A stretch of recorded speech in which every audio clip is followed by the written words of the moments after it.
Pessoal, bem-vindos a mais um ponto R. Eu acabei de ver notícia das festas em Carcavelos, aquela lá embaixo no Algarve, que correu bem da mal. Enfim, eu começo a achar que há pessoas que parece que estão sempre à procura de pertencer a um grupo. Ora bem, estes são os covidiotas, ok? Que são pessoas que acham que, como já beberam tanto álcool na vida, pensam que quando tossem desinfetam em vez de contagiar, não é? Portanto, outra coisa engraçada é que a China e o Japão, no Japão já usavam máscaras há imensos anos, mas sempre que vemos fotos, sempre que vemos vídeos, notícias deles, eles têm sempre as mesmas máscaras, aquelas anormalíssimas, N95, brancas, azuis, claras. Em Portugal, o pessoal usa máscaras há 4 meses e já há milhares de modelos amarelos e Louis Vuitton e Nike, cada clube tem a sua. Há todas as cores e feitios, umas tapam a cara, umas têm viseiras. Pronto, são culturas, não é? Ahm, Bom, meu people, eu estou aqui pela Ericeira. Ontem eu almocei num restaurante muito bom que eu recomendo, que é a Toca do Cabós. Atendimento excelente, comida muito boa, mesmo muito boa, do melhor que eu já comi. Provei de cerca de 2 ou 3 pratos e eram todos excelentes, portanto digo-vos, eles são muito bons e a sangria deles também é divinal. Portanto eu recomendo vivamente a quem passar pela Ericeira, nem que seja para almoçar ou para jantar, aproveitem e pronto, e vão lá porque a não se vão arrepender. Não sei se disserem se foram para a minha casa tem desconto ou não. Não tem desconto, estou a brincar. Não, mas passem lá porque é de facto um espaço muito bom. Foi daqui também que recebi a triste notícia, não é, da morte do autor Pedro Lima. Nós não éramos amigos. Eu conheci-o uma vez num after da TVI, já há 3 anos. Ele olhou-me com uma cara tipo como se fosse pai de alguma ex minha que eu tinha partido do coração. Estão a ver, tipo uma cara bem fechada, bem trancada, mas logo a seguir abriu um sorriso. Estão a ver como quem diz gacha. Enquanto isso apertávamos a mão, tipo, com aquele stand-off meio. Nunca mais me esqueço. Desde aí fiquei com aquela imagem, não é? De duro que eu tinha dele. Duro, com a mania e coisas do género. Mas pronto, toda a gente foi-me dizendo que ele era uma pessoa 5 estrelas, é simpático, bem disposto. É óbvio, quando a pessoa morre vão dizendo isto, mas atenção, esta informação foram-me dando antes, ao longo do tempo, quando eu dizia, mas conheci o Pedro e ele era assim, assim, assim. Eu dizia, não, devia estar a brincar contigo. Que ele é 5 estrelas, é simpático, está sempre a rir, sempre presente. Pronto, o Pedro morreu, não é? O Pedro tinha 5 filhos, planeava casar-se para o ano que vem, 2021, não é? Como vocês sabem. Tinha uma carreira de sucesso, como todos também conhecem. Vida financeira estável a comparar com a grande maioria do pessoal. Vida sentimental, pelos vistos, também a correr muito bem. Estava com a mulher dele há 20 anos, com a Ana. Iam casar em 2021, portanto estavam estáveis. Embora haja a ressalva, não é, do contrato com a TV estar no fim, talvez o receio de ser afastado, fizesse ainda alguma pressão na vida dele. Não houve ainda grandes certezas de nada. A ideia mais forte a que para no ar é que o Pedro tenha se cometido suicídio, também porque as mensagens que ele deixou, pela carta que escreveu. Eu não queria falar muito desta situação, ou muito a fundo, mas pronto, mas soube-se obviamente, não é? Que ele deixou mensagens a alguns amigos, a Liliana, grande amiga sua, madrinha, aliás, do seu primeiro filho, do João Francisco. E a mensagem foi tão elucidativa, não é? De que algo podia estar-se a passar, que a Liliana obviamente tinha que chamar logo as autoridades e começarem à procura do Pedro. Cuidando dos meus filhos, que eu não vou estar cá, é uma mensagem forte, não é? Imagina alguém receber isto de uma pessoa querida, não é fácil e obviamente que nos diz que algo grave se passa, não é? A questão que fica no ar, até que ponto é que uma pessoa pode estar deprimida e não dar nenhum ou quase nenhum sinal de que algo não vai bem no seu interior? Até que ponto é que uma vida de sucesso pode oferecer-nos a tamanha pressão que nos faz desabar sobre nós próprios? A depressão é um dos maiores inimigos silenciosos que existe. Não há qualquer dúvida sobre isso. O vasto leque de personalidades que tinham uma aparente vida resolvida, bem-sucedida, que desiste da vida, é prova disso. Mas ele era feliz com a família. Mas ele tinha sucesso financeiro. Mas ele sorria todos os dias. Tantas vezes ouvimos isto, tantas vezes. Vezes suficientes para percebermos uma vez por todas que a depressão não tem cara. Quantas fotos é que já vimos por aí do Chester, dos Linkin Park, a sorrir, vídeos dele a gargalhar, dias antes de se suicidar até. Basta pesquisarem, há blogs muito bons que mostram o que eu vos falo. Tem casos, eu encontrei um blog onde tinham 10 casos, 10 fotos de pessoas tiradas horas antes de se suicidar. Vocês não estão a perceber, e as pessoas estavam a rir-se, percebem? Tipo, não dá para nós percebermos que algo se passava com elas. E os casos são variados. Nada faria prever o que se poderia estar a passar dentro da cabeça dela. Porque elas sorriam, percebem? Porque infelizmente, pessoal, ou só o que eu vos digo, o mundo já usava máscaras séculos antes do Covid-19, está bem? Séculos, nós usamos máscaras todos os dias, muito antes destas máscaras terem sido generalizadas. É por dentro que a batalha acontece. E infelizmente, apesar da depressão ser uma doença já conhecida e muito falada, ela nem sempre é levada a sério. As pessoas pensam sempre que a pessoa deprimida tem de estar triste, cabisbaixa, sem sorrir, antissocial, chorona. Se tu pensas assim, também, não podias estar mais enganado. A depressão não se vê na cara de ninguém. Há vários aspectos da nossa personalidade que se escondem atrás da expressão facial, do mood tranquilo, do semblante alegre. Uma pessoa depressiva não tem necessariamente que aparentar estar triste.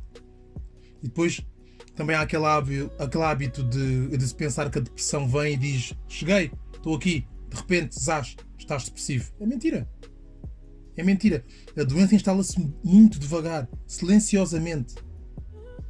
Pode ter origem até em mágoas mal diluídas, em perdas mal ultrapassadas, numa pressão diária do peso das responsabilidades que nós temos, em algum problema que nos surgiu, alguma doença, queda da autoestima, a ansiedade, que anda quase sempre de braço dado. E há um exemplo perfeito para explicar esta analogia. Se nós colocarmos um sapo, peço desculpa aos professores dos animais, é apenas um exemplo, ok? Se nós colocarmos um sapo em água muito quente, ele salta rapidamente, vai-se embora, não é? Por causa do choque de temperatura. Mas se nós colocarmos o sapo em água fria ou morna e formos aquecendo a água gradualmente, o corpo do sapo vai se habituando à temperatura sem dar conta, e a certa altura ele já não consegue sair. Portanto, morre. Na depressão é parecido. As coisas vão acontecendo aos poucos. A saúde mental vai se deteriorando muito devagar. E talvez às vezes até podemos começar a associar aquele pensamento negativo a alguma situação que estejamos a passar naquele momento, não é? Eu estou assim porque terminei este namoro, eu devo estar em baixo porque não consegui aquele projeto, estou mal porque tenho este problema de saúde. Isto é a nossa pensar e tentar perceber porque estamos mal. A questão é que se não estivermos deprimidos, ou pelo menos com este pensamento mais depressivo, nós percebemos que podemos estar a passar por um determinado mau momento da nossa vida, mas a vida não acaba ali, é possível sair daqui. Vamos continuar, não é? Uma vez no meu Instagram, no Frases do Rosder, que desde já convido-vos a seguir, uma rapariga perguntou-me como é que se podia lutar contra a depressão antes da depressão se tornar mais forte do que a própria pessoa. Eu fui apanhado de surpresa com esta pergunta, já foi há algum tempo. Eu disse-lhe que nunca tinha estudado sobre isso, nunca tirei psicologia nem nada do género. Tudo o que aprendi foi pesquisando, ouvindo, falando com várias pessoas. Mas havia uma coisa que eu sabia, que era: os problemas não conseguem ser maiores do que tu se tu não o permitires. Se tu fores um recipiente cheio de areia, eu vou conseguir colocar pedras no teu recipiente, vou conseguir encher de pedras no resto que falta, ok? Mas se tu mandas a areia fora, eu vou conseguir colocar várias pedras lá dentro, porque mandaste a areia fora, porque esvaziaste-te, se calhar ao ponto de encher o recipiente de pedras, não é? E ela perguntou-me: então quer dizer que se nós deixarmos as pedras entrar já não há solução a partir daí se não aceitar? E eu disse-lhe: há sempre solução, sempre. Se de facto houver tantas pedras que não nos deixem colocar mais areia, colocamos água. A água vai conseguir sempre passar pelas pedras, vai chegar à areia, onde parecia não haver mais espaço, a água vai ocupar, vai mostrar que afinal havia espaço. E o que acontece quando a areia fica molhada? Fica mais consistente, fica mais forte, a ponto de conseguir sustentar as pedras da vida. Eu disse-lhe que esta analogia servia para explicar que há sempre algo a ser feito. Sempre algo a ser feito. Se tivermos mesmo vontade de lutar, de nunca desistir. Eu falei em colocar água, mas a decisão não vem de fora. A decisão mais importante parte sempre de nós. Nós temos que ter os melhores amigos, o melhor psicólogo, os melhores pais, o melhor companheiro, os melhores filhos. Mas como já conseguimos reparar ao longo da nossa vida, deixa de importar se nós não estivermos bem connosco. E por isso é que é o passo mais importante de todos os passos que vais dar na vida. Tu tens de estar bem contigo mesmo antes de querer estar bem com os outros. Toma nota disto, porque tu tens de estar bem contigo mesmo antes de querer estar bem com os outros. E eu entendo, é verdade. Nesta sociedade de merda temos pressões de todos os lados, temos muita gente a agradar, temos de casar para aquele tio, temos de ter filhos como as amigas têm, temos de estar felizes, sempre a dizer sim, sempre a estar bem. Temos a pressão da família, a pressão do emprego, a pressão dos amigos, a pressão da sociedade. Temos de vencer na vida, porque senão, uau! E todos temos papéis importantes na vida das pessoas. Quando alguém sofre de depressão, ela entristece muito mais do que alguém que não sofre disso. Ela abate-se muito mais facilmente. Ela perde vaidade. Às vezes desleixa-se. Mas aqui é que está. Ela pode continuar a tratar-se fisicamente para que o mundo pense que está tudo bem. Aquela maquilhagem, aprumar-se, cortar o cabelo. Há quem desista facilmente dos projetos na vida. Há quem desista do emprego, desiste de estar com os amigos, familiares. Mas há outros que continuam a fazer tudo isso normalmente como se tudo estivesse bem. Há aqueles que te fazem perceber que algo não está bem com eles, porque começam a faltar a convívios que antes iam, ficam mais antissociais. Aí também é o teu papel fazeres mais do que apenas ligar a perguntar se está tudo bem. Evita fazer pouco de um amigo ou familiar que te diga que está mal. Quer seja por ter terminado uma relação, por ter sido despedido, por ter perdido um jogo de futebol de 7 num torneio ao qual tu não dás importância nenhuma. Ser considerado feio para ti que tens autoestima em cima pode não causar dano nenhum. Feio, gordo, vestes-te mal, cheiras mal. Mas tu tens que entender que há pessoas que se abatem com essas coisas. Tenta ajudar em vez de gozar com um amigo que desabafe isso contigo. Aprende a respeitar a luta dos outros. Elas não são nem têm de ser iguais às tuas. Elas não têm nem têm de ter a mesma importância para ti. Respeita a dor do outro. Por isso, vê se és aquele amigo, aquela pessoa que ajuda a levantar e não a rebaixar. Já todos gozaram. Faz algo diferente. Aprenda a dar a mão a quem mais precisa. Mesmo que a pessoa não queira falar, um abraço cola pedaços. Pessoal, o fato de estares lá já será uma ajuda enorme. Mostra que a pessoa não está sozinha. Por mais que essa sensação paire durante muito tempo na vida dela, ela não está sozinha. Sê aquele amigo sempre disposto a ligar ou a receber chamadas. E depois é importante que não estejas à espera que uma pessoa que esteja a sofrer de ansiedade, pânico, depressão, te diga: olha, eu estou a sofrer de depressão, está bem, preciso de ajuda. Não vai acontecer. Nós temos de estar atentos, temos de perguntar, de puxar por elas. Temos de saber ler um sim, está tudo bem, se é dito de forma sincera. Sei que nem todos temos a capacidade, claro, de perceber a linguagem corporal, não é? Ou de perceber a profundeza do olhar da pessoa, ver aquele brilho lá no fundo, aquela lágrima que nunca caiu. Mas é o nosso papel estarmos mais disponíveis para acompanhar as pessoas de quem gostamos. É nosso. É nosso. E as doenças têm vários nomes, não é? Transtorno depressivo persistente, depressão perinatal, a pós-parto, a psicótica, o transtorno afetivo sazonal, o bipolar, que é difícil, não é? Porque a pessoa tanto está bem como está mal, os distúrbios disruptivos do humor, que acontece muito nas crianças, o disfórico, que é o pré-menstrual. Muitos nomes pomposos para um problema que é na sua base, na sua concepção, é a depressão ou a ansiedade. Porque o importante é estarmos atentos às coisas mais práticas, a algo que nós conseguimos perceber logo, sem saber isto de nomes e de nomenclaturas científicas.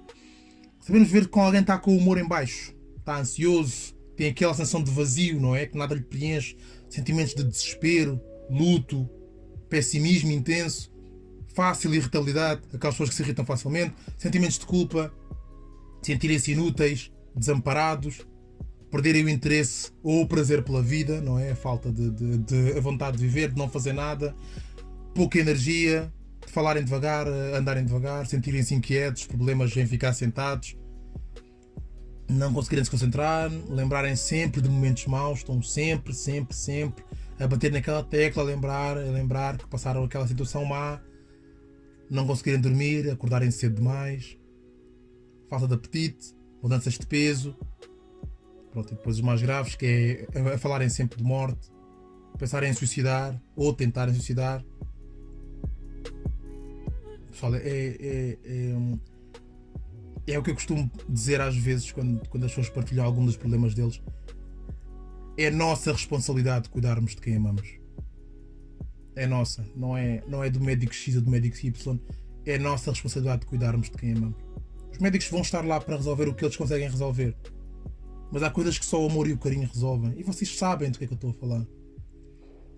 E depois, hoje em dia, a frase está tudo bem é a mentira mais repetida do mundo, não é? Talvez só ultrapassada pelo âmbito, não é? Mas isso é outra conversa. Por isso, vê-se quando perguntas a alguém está tudo bem, vê se não o fazes como retórica, ok? Espera pela resposta. Há coisas que dizemos ao querer ajudar também que acabam por piorar. É verdade, o pessoal vai com a melhor das intenções, mas às vezes não sabemos como lidar com aquilo. É perfeitamente normal, nem todos temos de ser experts em tudo. Dizer tens de te esforçar mais. Um dos sintomas da depressão é a falta de energia mental, às vezes a falta de energia física. A pessoa sente-se pesada, parece que os músculos têm chumbo. Por isso, na mente delas, elas já estão a esforçar-se demais. Já estão sem forças, aliás. Portanto, ouvir isto ainda vai tornar a pessoa mais depressiva. Vai soar a uma crítica, pode piorar muito mais o quadro delas. Portanto, cuidado. Outra coisa é tens de começar a pensar positivo. É claro, é óbvio que quem dessas coisas quer ajudar, está a preocupar-se. Mas para quem sofre de depressão, pensar positivo não é algo fácil, não é simples. Provavelmente que a pessoa já tentou fazê-lo várias vezes, não conseguiu, e por isso ouvir essas coisas podem levá-la a sentir-se ainda mais culpada. Porque já tentaram e não conseguiram. Outra coisa que se ouve muito é... Tu não pareces deprimido, não pareces nada. Este é um dos maiores erros, pessoal. Porque as pessoas deprimidas não têm de parecer deprimidas. A depressão e a tristeza não são a mesma coisa. Ao dizeres que ela não parece sofrer de depressão, dá a sensação de que estás a desvalorizar o problema que ela tem. Isso não é tão grave. Estás a dramatizar. Por isso, se alguém desabafou contigo, se alguém chegou ao estágio de desabafar contigo, tenta ouvir sem julgar. Sem opinar que a pessoa parece alegre. Ok? Isso não é cool. Outra coisa que também é comum é dizer, não fiques assim, pensa que podia ser pior. Imagina se estivesse sem emprego, ou se tivesse uma doença, ou passasses fome. Imagina. Isso também é errado, pessoal. Embora te pareça certo, é verdade. Já dissemos muitas vezes a alguém, olha, há pessoas piores que tu, não é? Parece certo. Em alguém que esteja num estado de depressão. Queremos dar ânimo à pessoa. Mas o lado mau é que se pensares bem, vais perceber que estas coisas não são por si só razões para estar deprimido. Sem emprego. Também, há muita gente que passa fome e não está deprimido. Portanto, a pessoa não tem depressão por causa disto. Ok? A pessoa está depressiva por uma série de razões e porque o seu cérebro não conseguiu acompanhar.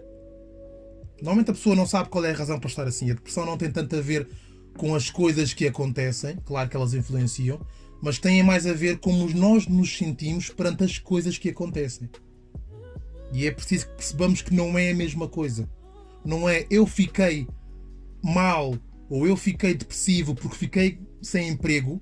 Não, eu fiquei depressivo porque eu não percebi porque é que fiquei mal por ter ficado sem emprego. Tanto que há pessoas que ficam sem emprego e estão felizes da vida. Ou acabam uma relação e estão felizes da vida.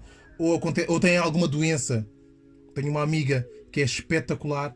Ela sofreu de cancro, está agora numa fase de recuperação e nunca, mas nunca eu a vi em baixo.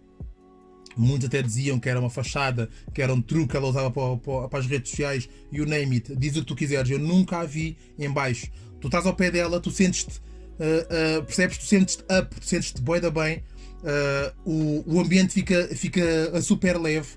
Tu não tens de olhar para ela com aquela pena porque tu esqueces de que ela está com a doença. Isso parte de nós. Entendem? É a forma como nós lidamos com as coisas que nos acontecem. E as pessoas. E o depressivo não sabe como lidar e por isso é que fica depressivo, por isso é que cai nesse estado. Ao dizeres para a pessoa que está mal, que está pior, ao dizeres que há alguém que está pior, não é? Só vais aumentar o sentimento de culpa nela. Vais baixar a autoestima, vais mostrar que ela não tem razões para estar assim. Logo, a autocrítica que ela já sente de si mesma vai aumentar. Por isso, é preciso ter muito cuidado com o que nós dizemos. Isso é mais uma coisa. Dizeres isso são coisas da tua cabeça. Obviamente que todos os pensamentos são coisas da nossa cabeça. Toda a gente pensa com a cabeça. Ninguém pensa com a mão ou com o joelho. Ok? É lógico. Portanto, o que é que não é da nossa cabeça? Não é? Onde é que isso torna as coisas menos importantes? Menos sérias? Quando as pessoas dizem isto, geralmente querem tirar importância ao que a pessoa está a sentir. Portanto, mesmo sendo um bocado agora da coisa da depressão, nós ouvimos muito isto quando um casal está a discutir, não é? Por causa de ciúmes ou outra coisa qualquer. E ela ou ele diz: isso são coisas da tua cabeça. Ou seja, queremos retirar importância àquele drama, não é? O que está a acontecer, e fazer o outro perceber que aquilo não é assim tão importante, que não existe, que é só na cabeça dele. Portanto, isso, nessas ocasiões eu já defendo, não é? Entre o casal, já defendo que a conversa deve ser outra, mais construtiva, tentar perceber e resolver, não é? O que é que está por detrás dessas coisas na cabeça do teu parceiro, para que a vossa relação seja mais saudável. Muito mais importante é quando se trata de alguém que partilha contigo que está mal. Esquece isso, não o digas.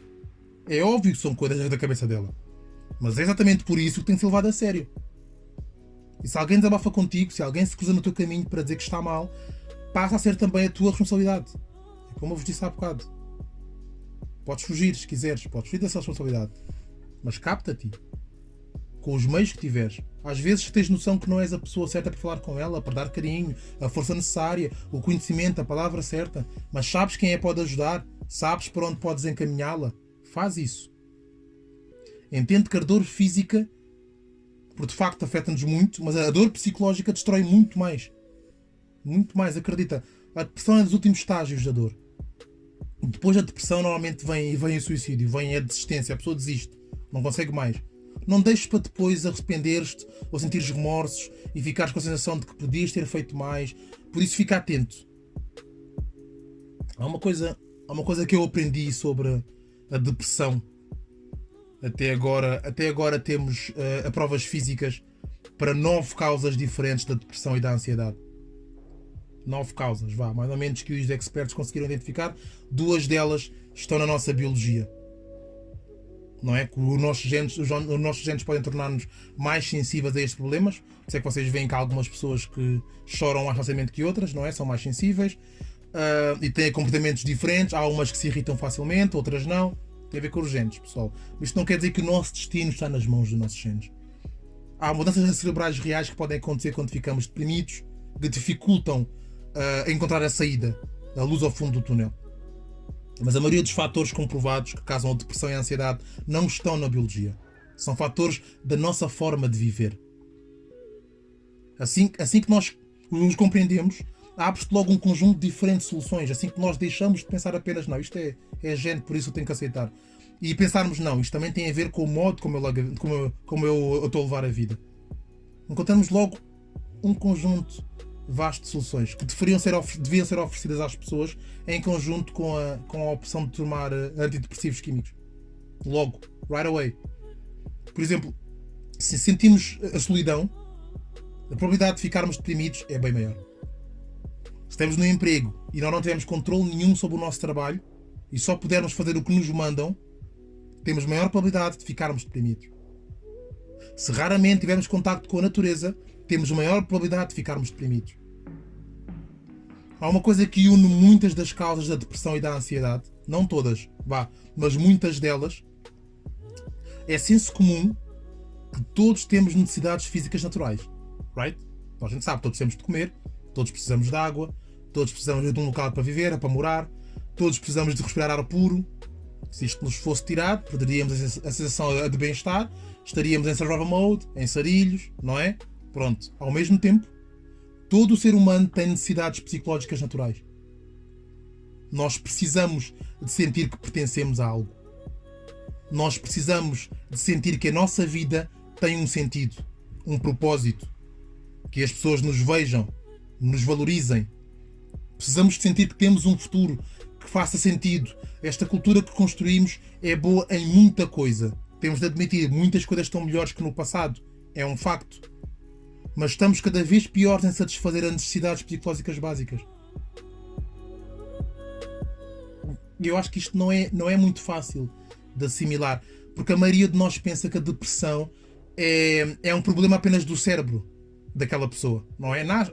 Aparece no cérebro daquela pessoa, portanto a depressão é um problema daquela pessoa como indivíduo, e não pensa nela como um problema mental, sim, mas com muitas causas essas que advêm da nossa forma de viver.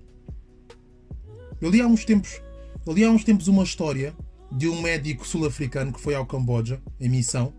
tratar de problemas mentais da população, fazer um workshop com médicos locais. O doutor chegou, apresentou os medicamentos antidepressivos que se usa no Ocidente e nos países mais envolvidos também da África. Apresentou os medicamentos aos médicos, aos curandeiros local. Era a primeira vez que eles estavam a ver tais medicamentos contra a depressão. Obviamente, eles não sabiam do que se tratava, porque nunca usaram esse tipo de drogas antes. E disseram logo que não precisavam de usar químicos porque já tinham antidepressivos. Já usavam os seus. O doutor pensou logo que eles falavam de plantas medicinais, ervas de São João, ginkgo biloba, algo do género.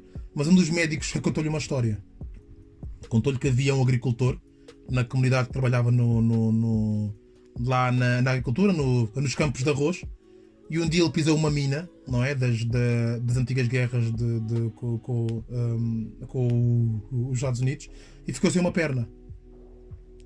Pronto, felizmente conseguiram-lhe tratar da ferida, arranjaram-lhe uma perna artificial, ele pôde voltar a trabalhar nos campos de arroz. Mas ao que parece, era muito difícil trabalhar em campos de arroz, porque estavam alagados, não é? Usando uma perna artificial. E o homem, obviamente, foi-se abaixo. E o trauma de estar a trabalhar assim também deixou-o muito mal. Ficou de cama. Perdeu a vontade de trabalhar, caiu numa depressão profunda, clássica. E o médico do Camboja disse que nessa altura eles foram ter com o homem, deram-lhe um antidepressivo. E o antidepressivo foi... Sentaram-se com ele, ouviram-no, entenderam-no, perceberam que a dor dele fazia todo o sentido. E houve um deles, um dos médicos, que sugeriu que se comprasse uma vaca ao senhor, uma vaca, para que ele se pudesse assentar e tornar-se produtor de leite. E não precisava de estar mais na posição de estar de pé a fazer trabalho com o arroz, prejudicava-o muito, ele não conseguia fazê-lo, e então compraram uma vaca e ofereceram ao senhor. Em algumas semanas, a ser produtor de leite, o seu astral melhorou, aumentou, e o seu estado de depressão desapareceu. Eles disseram ao doutor que aquela vaca foi um antidepressivo. Eu sei que para quem foi educado com ideias do Ocidente, como nós, a história parece uma piada, não é? Parece até um bocado engraçada, parece um conto, não é? Bem, eu fui ao médico e ele receitou-me uma vaca como antidepressivo. Só é engraçado, é verdade. Mas aqueles médicos cambojanos sabiam, lá no seu intuito, eles sabiam que, baseados em casos como o do agricultor que ficou sem perna, é a mesma coisa que a OMS, a Organização Mundial de Saúde, tem dito há vários anos, baseados em provas científicas, que se estamos deprimidos, se estamos ansiosos, não somos fracos, não somos malucos, não somos uma máquina com peças avariadas, somos um ser humano com necessidades não satisfeitas. E também é importante ressalvar que aqui o que não foi dito, nem pelos médicos, nem pela OMS. Ninguém disse ao agricultor: olha, tu tens de te recompor, está bem? Olha, eu sei que custa, mas tu tens que entender isso e resolvê-lo sozinho, porque o problema está em ti, está na tua cabeça.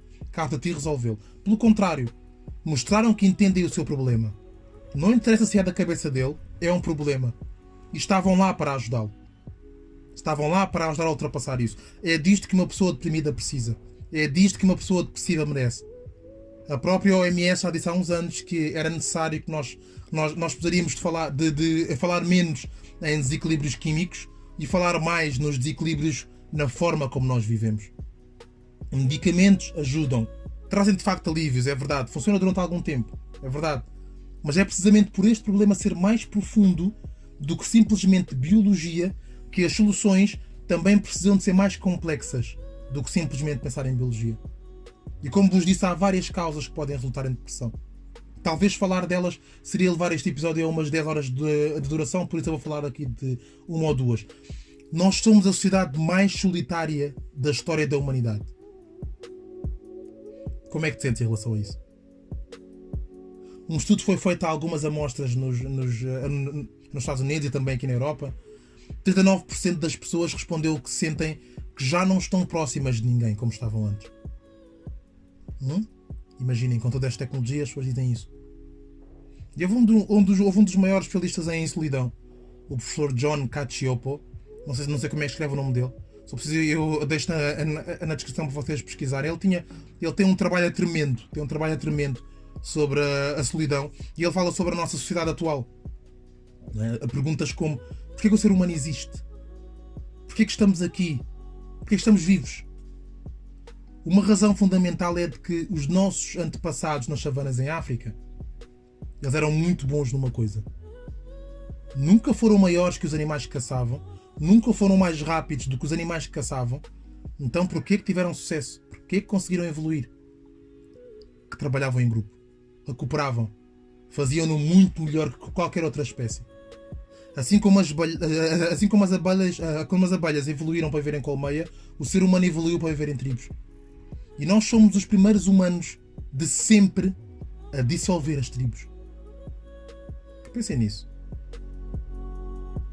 E eu que sempre defendi o work from home, trabalhar de casa, eu temo que essa seja outra ferramenta para nos disparar mais ainda no futuro. Porque é verdade, obviamente temos muitos amigos que são amigos porque estudaram connosco na mesma escola, na mesma faculdade, não é? Foram ficando connosco ao longo dos tempos, trabalharam connosco também aqui e ali, por isso foram ficando, mas tínhamos escolha, não é? Nós não ficámos amigos de toda a gente. Ficámos amigos daqueles com os quais nos identificámos mais, com a nossa tribo. Porque é esta a nossa natureza, é esta a nossa essência. Encontrar a nossa tribo é tão importante quanto alimentarmos-nos bem, beber água suficiente, fazer exercício, ficarmos saudáveis. Por isso, sermos nós próprios é importante, sim, mas sermos em conjunto, que também o é. Outra coisa que eu queria dizer é falar sobre a comida de plástico com que nos alimentaram este tempo todo. E sim, eu sei. Eu sei que McDonald's, KFC, Burger King que fazem mal à saúde. Mas não é essa comida de plástico que eu estou a falar. Eu falo dos valores de plástico. Valores de plástico que têm dominado as nossas mentes. E que nos fazem adoecer mentalmente. Se pensas que a vida é dinheiro, estatuto, ostentação, vais acabar por sentir-te uma merda. Há milionários que podem comprovar. Google it. Vê se eu estou a mentir. Quanto mais acreditarmos que comprar e exibir é o caminho que nos tira da tristeza e nos leva à boa vida, maior vai ser a probabilidade que nós temos de nos tornarmos deprimidos e ansiosos. Como sociedade nós tornamos muito mais conduzidos por estas crenças. E isto está em todo lado, na publicidade, no Instagram, nos filmes que vemos, nas séries, em tudo o que nos rodeia. Desde que nós nascemos, que nos têm dado uma espécie de McDonald's para a alma. Entendem? Treinaram-nos para procurar a felicidade em todos os lugares errados. E tal como a comida de plástico não satisfaz as necessidades nutricionais que nós precisamos, os valores de plástico não satisfazem as necessidades psicológicas que nós precisamos. E eu sei que ouvir isto tudo pode causar uma mistura estranha de emoções. É verdade. Por um lado ouvimos e pensamos ser muito desafiante. De facto, make sense. Mas por outro achamos que é óbvio. É óbvio, toda a gente sabe isso. Toda a gente sabe que quando morrer não vai levar nenhum dos carros caros. Toda a gente sabe que quando morrer não vai levar as malas Michael Kors. No leito da morte ninguém vai pensar nos 10 mil likes que tinha no Instagram. Vamos pensar nos momentos de felicidade que passámos, nas pessoas que amámos, nos momentos bons que tivemos. De certa forma, toda a gente sabe estas coisas. Mas na nossa cultura nós não as vivemos. E porquê? Porque raio é que nós sabemos que algo é assim, que deve ser assim e não o vivemos? Eu digo-vos, é fácil. Nós vivemos numa máquina concebida para nos fazer negligenciar o que é mais importante da nossa vida. Se pararem para pensar, vocês vão perceber que quase tudo nos afasta do que é ser humano. Pensa bem. Essa é a principal razão para que não vivamos como realmente deveríamos viver. Um dos grandes problemas que advém desse modo de vida é que temos, no modo geral, um mau entendimento do que é realmente a depressão, do que é a ansiedade. É verdade, há contribuições biológicas para que isso aconteça. Eu falei sobre isso. Se forem pesquisar, há de facto. Mas se formos colocar toda a culpa na biologia, vamos estar a passar a mensagem de que a dor que a pessoa sente não vale nada, porque é biologia, é uma avaria, como as do computador. Certo? É biologia, pronto, está explicado. Toma comprimidos. Atenção, medicamentos são importantes. É importante aliviarmos a dor de alguém. Mas é preciso mais. Juntamente com medicamentos é preciso mais. É preciso entender que a depressão não é uma avaria. A depressão é um sinal. A depressão está a tentar dizer-te algo. Falta-te algo. E por isso E por isso e por isso é difícil também entender essa razão. Ainda para mais para quem está a sofrer da doença. É preciso que quem está à volta seja atento e que ajude o próximo. O próximo é qualquer pessoa que esteja junto de ti. Mas podes pensar nos teus. Há muito mais pessoas a sentir depressão do que aquelas que tu imaginas. Acredita, muito mais. E elas não estão assim por serem fracas. De todo. Não estão assim por serem doidas. De todo. Lembram-se da vaca que o agricultor recebeu e que salvou a sua vida? Pensa nisso. Eu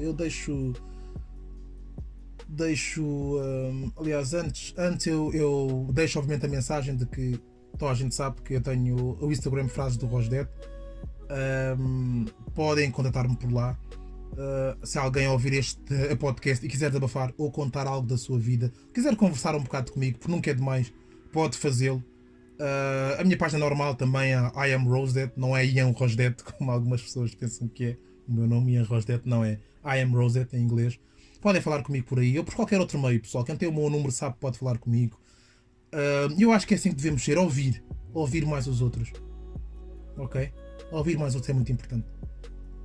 Eu termino a deixar um beijinho à Patrícia, a Patrícia Piloto, à Liliana Campos, um beijinho, à Ana, um abraço forte, ao João, ao Max, à Emma, à Mia e à Clara, que perderam o pai nesta situação, por cima.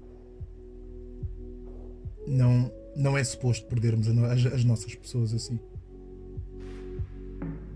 Sigam o podcast na plataforma que mais utilizas, mas principalmente toma conta dos teus. A vida é mais curta e mais frágil do que aquilo que tu pensas.